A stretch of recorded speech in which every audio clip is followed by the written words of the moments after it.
Hello అండి అందరికి. మీలో ఎంతమందికి మీరే ఓన్‌గా షాపింగ్ చేయడం అంటే ఇష్టం? లేదా మీ హస్బెండ్ తోటి షాపింగ్‌కెళ్ళడం అంటే ఇష్టం?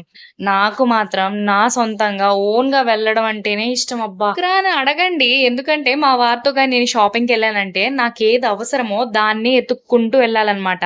మధ్యలో కనీసం చూపు వేరే దాని మీదకి పోయినా గాని కసురుతూ ఉంటాడు వెనకాల జేరి. స్పైలాగా నన్ను అబ్జర్వ్ చేస్తూనే ఉంటాడు. నా కాన్సంట్రేషన్ మొత్తం దేని మీద ఉంది అని. అరే! ఆడవాళ్ళం గదా! షాపింగ్‌కెళ్ళినప్పుడు 4 డ్రెస్సులు తిరగేయకుండా, 4 రకాలు చూడకుండా వస్తామా చెప్పండి? మా వారైతే ఒకటే మాట అంటారనమాట. అవసరం లేనియి అనవసరం అంట. ఇప్పుడు ఏదైనా ఒక డ్రెస్ కొనాలి అనుకుంటాను కదా! సేమ్ దాని దగ్గరికే వెళ్లి అది మాత్రమే సెలెక్ట్ చేసుకొని రావాలనమాట. పక్కన దాని మీదకి చూపు అసలు వెళ్ళకూడదంట. ఎందుకండి అలా అంటే వేరే దాన్ని చూసామనుకో దీనికన్నా అదే బెస్ట్‌గా ఉంది అనుకుంటామంట. అలా 4 రకాలు చూస్తే కన్‌ఫ్యూజన్‌లో పడిపోయి కొనాల్సిందని కొనకుండా వేరేది కొంటామంట. అందుకని మా వారు మనకి ఏది అవసరమో నువ్వేది కొనాలనుకుంటున్నావో దాని దగ్గరికే వెళ్లి అదే సెలెక్ట్ చేసుకో. కన్‌ఫ్యూజన్‌లో పడిపోబాక అంటాడు. ఆయన చెప్పింది నిజమే. మనం కన్‌ఫ్యూజ్ అయిపోతాం కంపల్సరీగా దీనికన్నా అదే బెస్టు అని.